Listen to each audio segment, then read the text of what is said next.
कि वो परमात्मा की खोज कर सके, क्योंकि परमात्मा की खोज हमारे अंदर जब तक उसे पाने की तड़प नहीं होती तब तक नहीं हो सकती। इसीलिए कहा है कि देवता भी जो बहुत ऊंचा पद होता है वह भी परमात्मा को प्राप्त नहीं कर सकते, क्योंकि उनके अंदर सुख को भोगने की इच्छा तो होती है, लेकिन परमात्मा की प्राप्ति की इच्छा नहीं होती, वो तड़प नहीं होती। मनुष्य के अंदर होती। मनुष्य सबसे बड़ा सुख भी त्याग कर परमात्मा की प्राप्ति करना चाहता है। हमारे सामने उदाहरण है, इतिहास में ऐसे राजा महाराजा हुए, ऐसे लोग हुए जिन्हें सब तरह की सुख सुविधाएं उपलब्ध थी, लेकिन उन्हें लात मारकर वो जंगलों में चले गए, कष्ट उठाया, भूखे प्यासे रहे परमात्मा की प्राप्ति करने के लिए। राजकुमार सिद्धार्थ का जिक्र आता है, राजपाट छोड़कर जंगल में गए, 12 साल तक घोर तपस्या की और तब परमात्मा की प्राप्ति अपने अंदर की। तो मनुष्य क्यों केवल परमात्मा की प्राप्ति कर सकता है कि इसके अंदर इच्छा शक्ति है परमात्मा को प्राप्त करने की, मेधावी बुद्धि है, पावर ऑफ डिस्क्रिमिनेशन, ये तय कर सकता है क्या इसके लिए अच्छा है क्या बुरा है, और अवसर भी है क्योंकि ये स्वतंत्र है कोई भी कर्म करने के लिए। आपका मन करा आप सत्संग में चले आए, आपका मन होता इस वक्त कोई टीवी सीरियल आता वो देख सकते थे, ताश खेल सकते थे, कई और दूसरे दुनिया के कामों में लगे रह सकते थे। लेकिन जब मन करा कि सत्संग में जाना है तो 1000 काम छोड़कर चले आए। दूसरों के अंदर ये स्वतंत्रता नहीं है। मान लो हमारे घर में एक घोड़ा है, उसे कोई लाख समझा जाए कि सत्संग है वहां आ जाना, वो नहीं आ सकता। क्यों नहीं आ सकता? वो मालिक की इच्छा के अनुसार बंधा हुआ है। मान लो एक सांप है, वो आ भी जाए चलकर रेंग कर, हम उसे मार डालेंगे, सोचेंगे हमें काट लेगा, वो सत्संग का लाभ नहीं उठा सकता, क्योंकि उसकी परिस्थितियां उसके अनुकूल नहीं है। लेकिन मनुष्य के अंदर ये सारी विशेषताएं हैं और इसलिए मनुष्य योनि इस दुनिया की सर्वश्रेष्ठ योनि कही गई है, क्योंकि इस योनि में आकर अगर हम चाहें तो इस सारे जन्म मरण से छुटकारा पाकर परमपिता के घर वापिस जा सकते हैं, दुखों से छुटकारा पा सकते हैं, मोक्ष प्राप्त कर सकते हैं। मेरे हुजूर अक्सर समझाया करते थे, एक बहुत बड़ा मकान है, चारों तरफ ऊंची दीवार से घिरा है, उसमें एक दरवाजा है, उसके अंदर अंधा कैदी बंद है, वो दीवार का सहारा लेकर हाथ लगाता हुआ दरवाजे की तलाश तक चलता है, चारों तरफ घूमता है। लेकिन अगर उसकी बदकिस्मती हुई और जहां दरवाजा आया वहां से खुजाने लगा, चलता रहा, दरवाजा निकल गया, फिर सारी दीवार के सारे चक्कर काटना पड़ेगा और न जाने कब नंबर आए दोबारा दरवाजा मिलने का। तो इसी तरह संसार में आकर मनुष्य की योनि भी पाई हमने और दुनिया के भोग में लग गए तो कहा पौड़ी छूट गई फिर हाथ न आवे, पहले जन्म गवाया। ये मौका छूट जाता है हाथ से और ये मनुष्य जीवन जो बड़े भागों से हमें मिला था व्यर्थ चला जाता है। तो ये बात तो समझाइए कि मनुष्य का जीवन पाकर हमारा काम परमात्मा की भक्ति करना, उसे प्रायोरिटी दें, उस पर ध्यान दें। कई बार होता है दुनिया के कामों में फंसकर हम परमात्मा की भक्ति को भूल जाते हैं। कहते हैं ये बाल बच्चे दिए हैं परमात्मा ने, इनकी सेवा करना भी हमारा धर्म है। इस समाज में रह रहे हैं, दूसरों की सेवा करना भी धर्म है। जीवन उपार्जन के लिए धन कमाना भी जरूरी है। और इन्हीं बातों को सोच सोचकर हम जो मुख्य उद्देश्य होता है मनुष्य जीवन का, उसे भूल जाते हैं। हमें ये याद रखना चाहिए कि हमारा ये जीवन हमारे पिछले जन्मों के कर्मों का भोगने का एक अवसर है। सारी चीजें मनुष्य जीवन में आने से पहले जो जो जिस समय हमें करनी होती है, परमात्मा हमारे पूर्व जन्म के कर्मों के अनुसार निश्चित कर देता है। ये हमारे हाथ में नहीं कि हमारे एक बच्चा हो जाए, दो हो जाए, पढ़ा लिखा हो जाए, नालायक हो जाए। सब पहले से निश्चित होता है और उसी तरह के सारे काम होते चले जाते हैं। इस जीवन में हम सारे पिछले कर्मों को भोगने के लिए एक पराधीन कैदी की तरह हैं। अगर स्वतंत्रता है तो परमात्मा की भक्ति करने की। अगर हमने मनुष्य का जीवन पाया और परमात्मा की भक्ति नहीं की तो ये सारा जीवन व्यर्थ चला गया, इसका कोई लाभ नहीं। बाइबल में कहा, what does it profit a man if he gains the possessions of the whole world and loses his own self. अगर हमने अपने आप को जाना नहीं और दुनिया की सारी धन दौलत इकट्ठी कर दी तो हमने अपने जीवन को व्यर्थ गंवा दिया, इसका कोई लाभ नहीं उठाया। क्योंकि जो चीज इकट्ठी की वो यही छूट जानी है। जो हमारे काम आने वाली चीज थी परमात्मा की भक्ति, वो हमने की नहीं। तो इसलिए कहा है कि हम अपने जीवन में लक्ष्य निश्चित करें कि हम परमात्मा की भक्ति करना चाहते हैं। और परमात्मा की भक्ति करना क्या है? परमात्मा कोई अलग अलग नहीं कि भगवान बुद्ध परमात्मा है, ईसा मसीह है, राम है, कृष्ण है। परमात्मा एक ही है और वो परमात्मा भी हमारे अंदर है, कहीं हमसे दूर नहीं। इसी शरीर में बैठा है, जहां भी हम जाते हैं हर घड़ी हमारे साथ रहता है। लेकिन मुश्किल यह है कि अपने अंदर रहते हुए परमात्मा को हम जान नहीं पाते। क्यों नहीं जान पाते? कि हमारे और परमात्मा के बीच में मन आड़े आ जाता है। ये मन खड़ा हो जाता है और मन मद के रूप में, अहंकार के रूप में और मोह के रूप में संसार में हमें अपने अंदर रहते हुए परमात्मा से अलग कर देता है। परमात्मा हमारे अंदर है, हम बाहर दुनिया में भटक रहे हैं, कई बार बाल बच्चों के लिए और कई बार परमात्मा की प्राप्ति का बहाना करके भी हम बाहर दुनिया में भटकते रहते हैं। आखिर क्या कारण है? हम गए, बद्रिका आश्रम गए, हम रामेश्वरम गए, हम हज करने गए, हम दूसरे तीर्थ स्थानों को गए, तो क्या कारण है?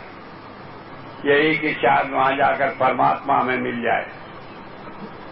लेकिन हम ये भूल जाते हैं कि अगर परमात्मा हमें इस शहर में नहीं मिला जिसमें हम रह रहे, परमात्मा हमें हमारे शरीर के अंदर नहीं मिला जो हमारे साथ हर घड़ी है, तो हमें कहीं बाहर परमात्मा मिलना नहीं। क्योंकि चीज तो अंदर है, ढूंढ बाहर रहे तो कैसे मिलेगा?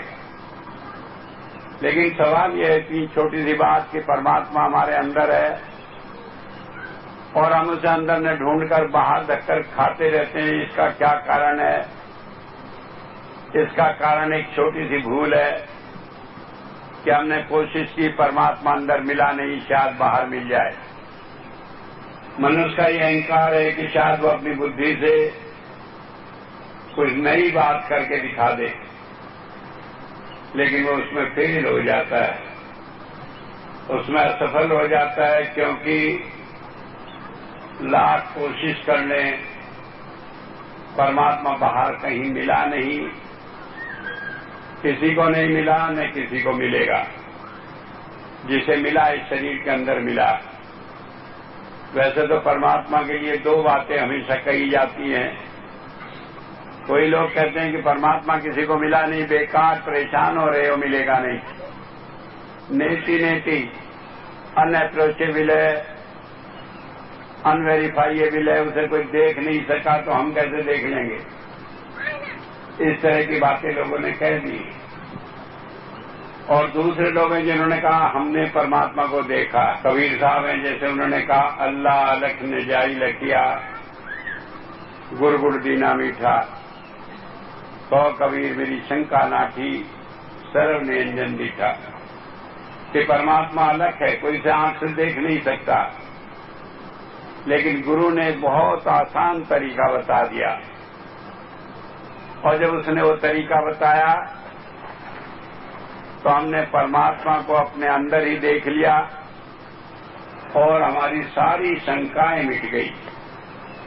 जो बुद्धि से हम रोज सवाल करते थे कि परमात्मा मिलता नहीं, वो सारी शंकाएं अपने आप समाप्त हो जाती है। क्योंकि जो भी सवाल पैदा होता है कि कैसे हम परमात्मा को देखेंगे, किस रूप में देखेंगे, कैसे हम जाने वो परमात्मा है, उन सब का जवाब हमारे अंदर ही अपने आप मिल जाता है। तो जब संत आता है वो हमें परमात्मा को दिखाता है।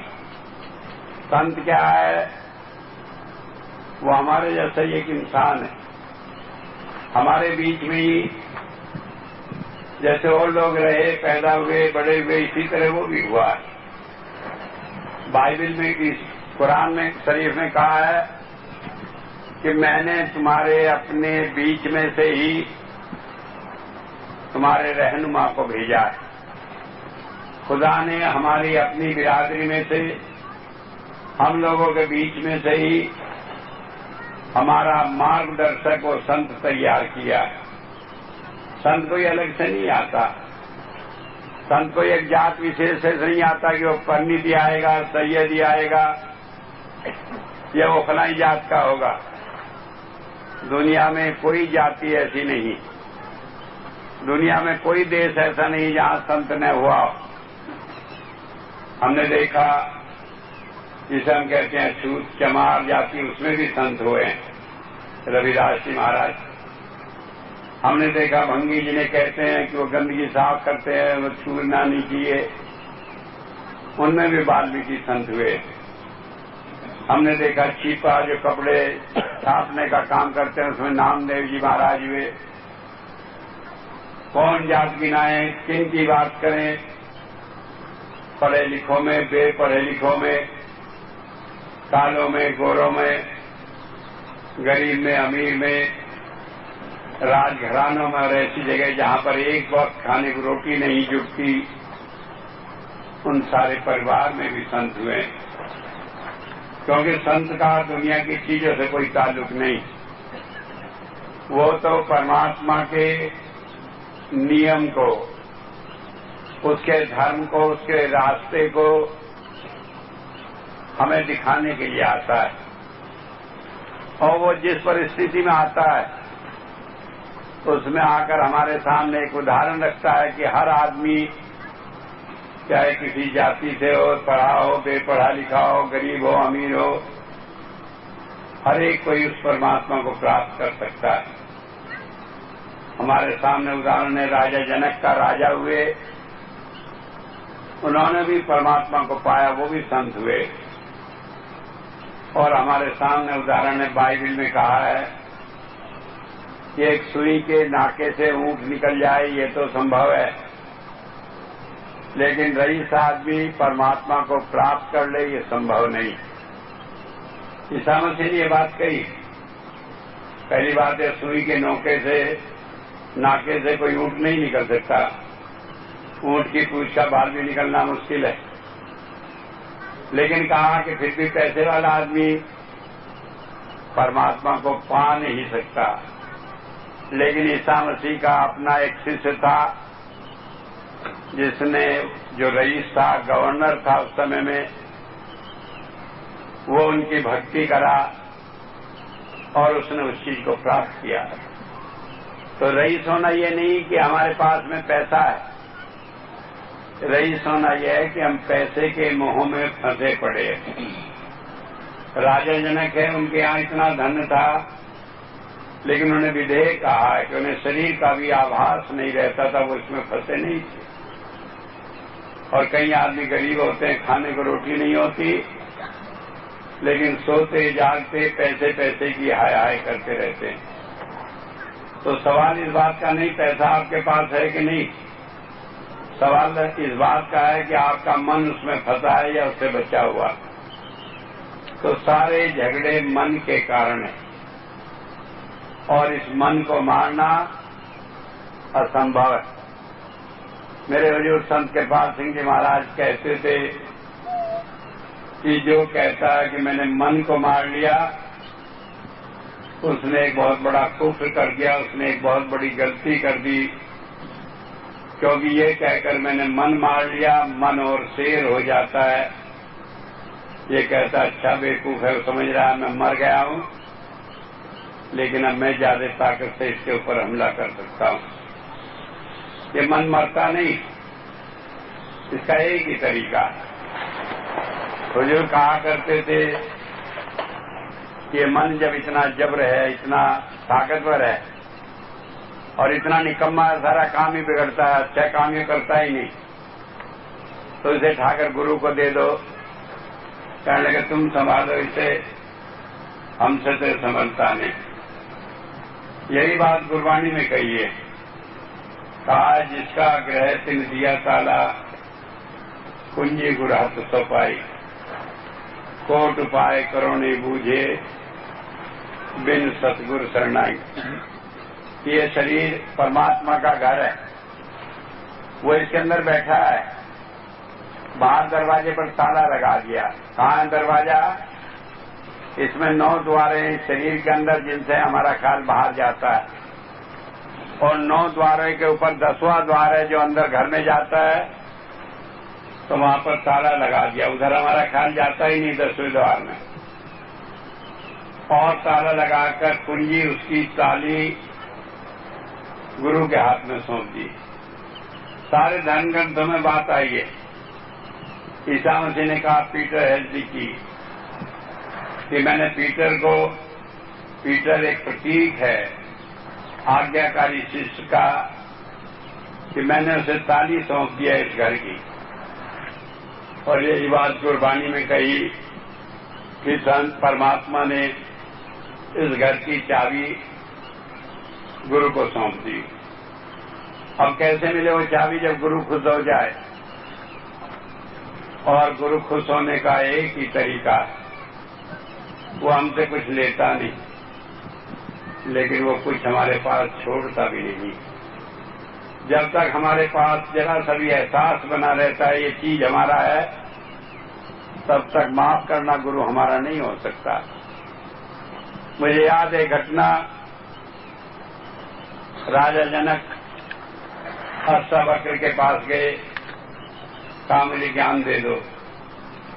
उन्होंने कहा गुरु दक्षिणा देनी पड़ेगी कि मैं तैयार हूं। कहने लगे प्रतिज्ञा करो। उन्होंने जल उनके हाथ पर रखा, प्रतिज्ञा कराई, और कहने लगे गुरु दक्षिणा में अपना तन, अपना मन, अपना धन मुझे दे दो। राजा ने प्रतिज्ञा कर ली, दे दी। कहने लगे अच्छा जाकर वहां बैठ जाओ, जनता के जूतों में जहां निकले हैं, जैसे इधर जूते निकले हैं, का वहां जाकर जूतों में बैठो।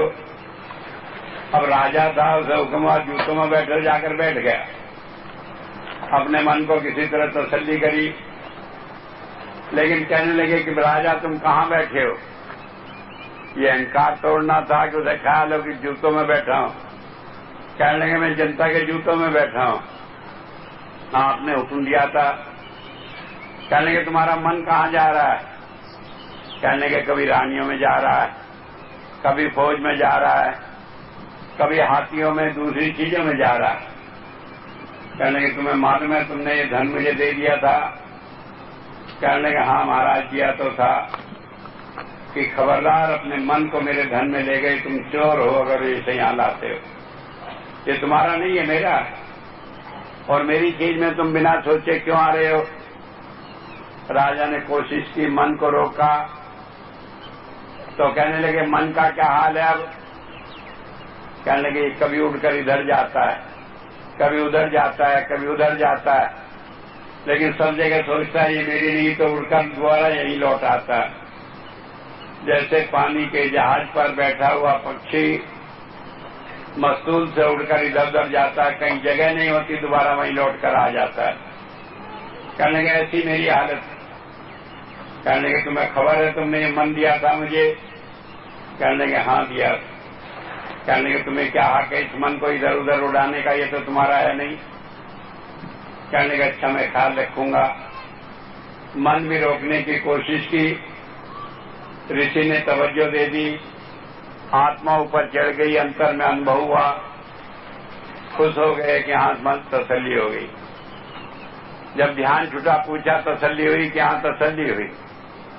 कहने लगे अच्छा ये तुम्हारा धन, ये मन और ये तन मैं तुम्हें देता हूं प्रसाद में, इससे काम तो लोगे लेकिन याद रखोगे ये गुरु का है, इससे कोई ऐसा काम नहीं करोगे जो गुरु की चीज से नहीं कर सकते।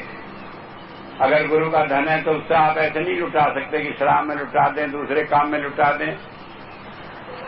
अगर गुरु का ये तन है तो इसे बुरे काम में नहीं लगा सकते। लाख बार सोचोगे ये गुरु का तन है, इसे कहाँ लगाएं कहाँ न लगाएं। और अगर ये गुरु का मन है तो आप इसे इधर उधर लगा नहीं सकते, सोच भी नहीं सकते। मुझे याद है घटना, गुरु गोविंद सिंह जी महाराज के यहाँ एक शिष्य रहता था, 25 साल का हो गया, उसके घर वाले आए। कहने लगे महाराज जी हमारा लड़का आपकी सेवा में था और हम चाहते हैं सेवा में ही रहे, लेकिन ऐसा है कि माँ बाप की इच्छा होती है, एक फर्ज है इसकी शादी कर दें और फिर ये 5-7 दिन बाद यही आ जाएगा, आप इसे 15 दिन की छुट्टी दे दो। गुरु साहब कुछ कहते इससे पहले वो कहने लगा नहीं मैं शादी नहीं कराऊंगा, मैंने तो गुरु की सेवा में अपना तन दिया है, मन दिया है, धन दिया है, और फिर दूसरी बात यह मेरी फुर्सती नहीं, मैं शादी करा के घर गृहस्थ मैं नहीं कराऊंगा। लेकिन संत तो जानते, हम नहीं जानते हमारा मन क्या क्या सोच रहा है, वो जानता है ये क्या सोचेगा। कहने के भाई जाना पड़ेगा, तुम्हें शादी करानी पड़ेगी। कहने गुरु साहब इतनी मुसीबत मुझे क्यों डाल रहे हैं। कहने लगे तुम्हारे कर्म है, तुम्हें शादी करानी ही पड़ेगी। अब ब्रह्मचारी बन गए, सन्यासी बन गए, फिर किसी को लेकर भाग जाओगे तो सारे कर्म तो किसी न किसी तरह कटेंगे ही।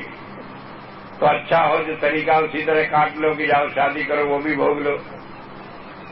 कहने गुरु साहब मैं नहीं जाऊंगा, मुझे चाहे जो कुछ कर लो। कहने के अच्छा चलो इतना है तुम चले जाओ, और उसमें जो तुम्हारे कर्म बनेंगे वो हम छांट देंगे, पर एक काम करना, जब हम हुक्म दें तो जिस हालत में उसी हालत में चले आना। कहने लगे अच्छा आप कहते हो मैं जाता हूँ। वो गया वहां, अपने घर पहुंचा, सारी बात तय थी, उसी रात को उसकी शादी की बात कर दी। फेरे फिर रहे थे, पत्नी का पल्ला उससे बंधा हुआ था, सिर पर मुकुट बंधा हुआ था, 3 चक्कर उसने काट लिए, 7 काटने होते हैं। जब 3 चक्कर काट लिए तो एक चेले ने चिट्ठी दे दी कि गुरु साहब ने बुलाया है, ये कहा जिस हालत में उसी हालत में चले आओ। अब हालत ये थी, मोड़ मुकुट सिर पर था, पल्ला बंधा था, 3 फेरे फिरे थे, 4 और फेरने थे। कहने मैं जाता हूँ। घर वालों ने कहा कम बखत 4 और पूरे करता जाए, कम से कम ब्याह तो पूरा हो जाए। कहने लगे नहीं, गुरु साहब ने कहा जिस हालत में उसी हालत में आना। थोड़ा पल्ला छुड़ाया, भाग लिया। ये गुरु से हमारा प्यार होता है जो हम करते हैं, लेकिन ये अंतर्मन से नहीं होता, कहीं ना कोई दिखावट होती है। तो वही वे अपना जोश में आया, छोड़कर चल दिया, पैदल चला, 3-4 दिन का रास्ता था। शाम को आके आगरे में रुका, 10 बज गए, थक गए थे वो और दूसरा आदमी काशिश जो उसे लेने गया था, दोनों लेट गए। अब थके थकाए थे, रात के 10 बजे गए, रूखा सूखा खाया, लेट गए। अब जब चारपाई पर लेट गया तो उसे ख्याल आया, कहने लगा आज मेरी शादी होती, बीवी मिलती, बात करते मंथन की, गुरु साहब ने झंझट कर दिया, मैं यहाँ अकेला पड़ा, वो वहां सोच रही होगी। मन है कितना ही क्या कर ले फिर भी कहीं ना कहीं टूट जाता है। इतनी बात हुई, कहीं कानों में घुंघरू की आवाज पड़ी, सुनाई दी, कहीं कोठे पर कोई नाच वाच रही थी औरत। आगरे में, जहां आगरे का ताजमहल है उसके पास एक बस्ती है ताजगंज, उसमें बहुत सारी ऐसी नाचने वाली रहती है। अब सोचा अब तो गुरु का कोई काम नहीं करना, चलो अब चल के नाची सुनिया है, थोड़ा मन बहल जाएगा। वहां जाकर पहुंचा, एक कोठे वाली गया, दरवाजा नीचे से बंद था, ऊपर आदमी गाना सुन रहे होंगे। थोड़ी देर बैठा रहा, फिर खटखटाया, ऊपर से एक आदमी आया, आकर कहने लगा दूसरे आदमी गाना सुन रहे, अभी तुम्हारा नंबर नहीं है, बैठे रहो। सो गया, वहीं पड़ा हुआ, फिर आंख खुली, फिर खटखटाया, 3-4 दफे खटखटाया। 4 बज गए सुबह के। जब 4 बज गए तो उधर से एक आदमी जा रहा है, वो कहने लगा भाई मैंने तुम्हें कहीं देखा है। अब जो हिलाया तो सारी रात का था। कहने मुझे कहाँ देखा होगा, मेरे माँ बाप ने बचपन में गुरु के दरवाजे पर डाल दिया था, 25 साल वहीं रहा, 3 दिन की छुट्टी लेकर आया था, इस बीच में तुमने कहाँ देख लिया होगा। जब ये बात कही तो वो आदमी कहने लगा अरे 25 साल गुरु की सेवा में रहे, तुम्हारी मत मारी गई, यहाँ क्या कर रहे हो, यहाँ तुम्हारा क्या काम है। अब उसे ख्याल आया कि गलती तो बहुत जबरदस्त थी, भागा वहां से, भागम भाग पहुंचा पंजाब में गुरु के दरबार में। अब ये संत देखने को ऐसे मालूम पड़ते हैं जैसे आधे सोए आधे जगहों कुछ सुन रहे हैं, कुछ नहीं, कुछ बात हुई नहीं हुई। तो वो भी अपना ड्रामा करे पड़े थे, चारपाई बिछाकर उस पर लेटे थे, संगत बैठी थी। वो दूसरा आदमी कहा, कहने लगे जी मैं इसे ले आया जिसे आपने लाने को कहा था। गुरु साहब ने करवट लेकर दूसरी तरफ को कर लिया मुंह, और सोचा क्या सुनाना, उधर जाके कहा गुरु साहब मैं इसे ले आया। फिर उन्होंने इधर को करवट बदल ली। अब वो आदमी सोचने लगा रात तो इन्हें इतनी बेचैनी थी, कह दिया जिस हालत में उसी हालत में आ जाओ, मेरी शादी भी पूरी नहीं होने दी, और अब ये सो रहे हैं बड़े आराम से, इनको कोई दिक्कत ही नहीं है, क्या बिगड़ा, बिगड़ा तो मेरा बिगड़ा। जब ये बात उसने अपने मन में सोची तो गुरु साहब उठकर बैठ गए। कहने लगे तैने मुझे बड़ा परेशान किया। कहने क्या किया गुरु साहब, कि सारी रात तो वहां परेशान किया। कहने कहा कि जहां तू दरवाजे पे बैठा था, अंदर घुसना चाह रहा था, मैं अंदर खड़ा था तो अंदर ना आ जाए, और जो बार बार आदमी आकर कहता था, कहने लगे कि ऊपर कोई है, वो मैं ही था वहां तुम्हें बताने। और फिर उसके बाद वहां से समझा के लाया, सारी रात जगा था, अब सो रहा हूं, जरा देर सोने नहीं दे रहा। कहने लगे आप तो सारी बात मालूम है, मुझे तो कुछ मालूम नहीं। तो बात ये समझ ली है, संत सारी जानता है, और वो हमारे लिए जैसा उचित होता है वैसा उपाय करके हमारे इस मन को काबू कराता है।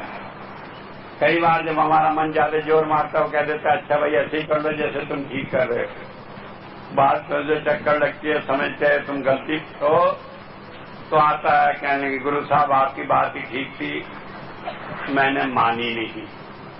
तो होता है इस तरह हमें इस दुनिया में समझा कर, क्योंकि जबरदस्ती कोई आदमी कुछ नहीं कर सकता।